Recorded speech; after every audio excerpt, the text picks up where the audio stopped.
हिमाचल मंत्रिमंडल की होने जा रही है बड़ी बैठक। बैठक में कर्मचारियों के लिए बड़े फैसले।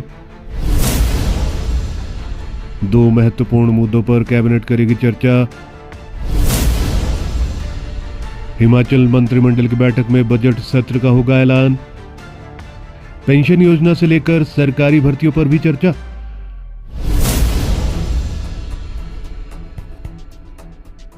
हिमाचल मंत्रिमंडल बैठक में मार्च में होने वाले विधानसभा बजट सत्र को मंजूरी दी जाएगी। इसके अलावा केंद्र सरकार की ओर से स्वीकृत यूनिफाइड पेंशन स्कीम पर चर्चा होगी। राज्यपाल शिव प्रताप शुक्ल की ओर से हिमाचल प्रदेश सरकारी कर्मचारी भर्ती एवं सेवा की शर्तें विधेयक 2024 को मंजूरी मिलने के बाद राज्य सरकार इसे लागू करने की दिशा में आगे बढ़ सकती है और सुप्रीम कोर्ट के ऑर्डर से किस तरह से बचना है, इस पर भी बड़ी चर्चा हो सकती है। मुख्यमंत्री सुखविंदर सिंह सुक्खू की अध्यक्षता में 13 फरवरी को होने वाली बैठक टल गई है। अब यह बैठक 15 फरवरी को होगी। हालांकि मंत्रिमंडल की इस बैठक में मार्च माह में होने वाले विधानसभा के बजट सत्र को स्वीकृति दी जाएगी। बजट सत्र का शुभारंभ मार्च के पहले या दूसरे सप्ताह में होगा। सत्र के पहले दिन राज्यपाल का अभिभाषण होगा। राज्यपाल अभिभाषण को सरकारी स्तर पर अंतिम रूप दिए जाने की स्थिति में इसके ऊपर चर्चा हो सकती है या इस विषय को मंत्रिमंडल की अगली बैठक में लाया जाएगा।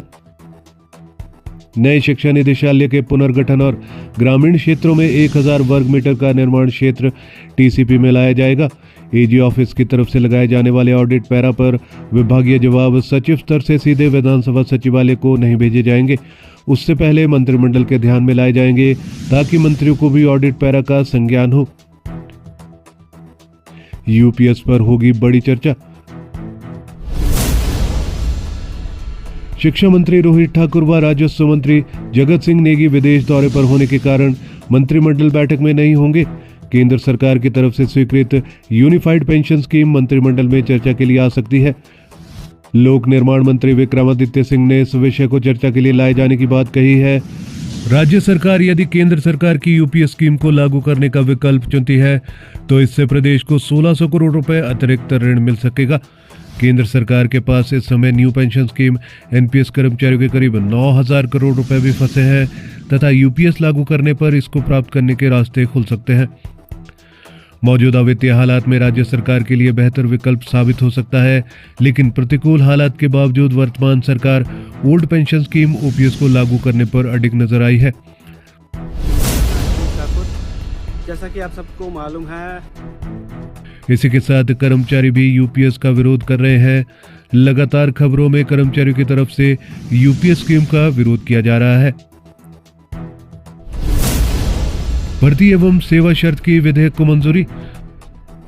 राज्यपाल शिव प्रताप शुक्ल की तरफ से हिमाचल प्रदेश सरकारी कर्मचारी भर्ती एवं सेवा की शर्तें विधेयक 2024 को मंजूरी मिलने के बाद राज्य सरकार इसको लागू करने की दिशा में आगे बढ़ सकती है। इसके अनुसार अब अनुबंध कर्मचारियों को ज्वाइनिंग की तिथि से वरिष्ठता सहित अन्य वित्तीय लाभ नहीं मिलेंगे। सरकार का कहना है कि ये विधेयक कर्मचारी हित में है, क्योंकि ऐसा नहीं करने से पूरा सिस्टम गड़बड़ा जाएगा तथा वरिष्ठता का कोई मतलब नहीं रह जाएगा। हालांकि अनुबंध कर्मचारियों से जुड़े विषय को लेकर न्यायालय की तरफ से आए ताजा आदेशों के बाद सरकार विधि विशेषज्ञों की राय के बाद ही अंतिम निर्णय लेगी। इसी तरह आउटसोर्स कर्मचारियों से जुड़ा विषय भी चर्चा के लिए आ सकता है। बजट सत्र के दौरान लाए जाने वाले कई महत्वपूर्ण संशोधन को मंत्रिमंडल से मंजूरी प्रदान की जा सकती है। बैठक में विभिन्न विभागों से खाली पदों को भरने का निर्णय लिया जा सकता है। इसके अलावा मुख्यमंत्री सुखविंदर सिंह सुक्खू की तरफ से हाल ही में घोषणाओं को भी मंजूरी मिल सकती है। आगामी वित्तीय वर्ष के लिए बजट को अंतिम रूप देने से पहले मौजूदा वित्तीय वर्ष की घोषणाओं की समीक्षा भी की जा सकती है। हालांकि ये बैठक 13 फरवरी से अब 15 फरवरी के लिए टल गई है। इसमें कर्मचारियों के लिए बड़े फैसले आ सकते हैं, जहां पर हिमाचल सरकार कर्मचारियों के लिए यूपीएस और ओपीएस के बीच कौन सी बेहतर स्कीम है, इस पर चर्चा कर सकती है। वहीं पर अनुबंध कर्मचारियों को सीनियरिटी और अन्य वित्तीय लाभ देने हैं या नहीं, इस पर बड़ी चर्चा हो सकती है।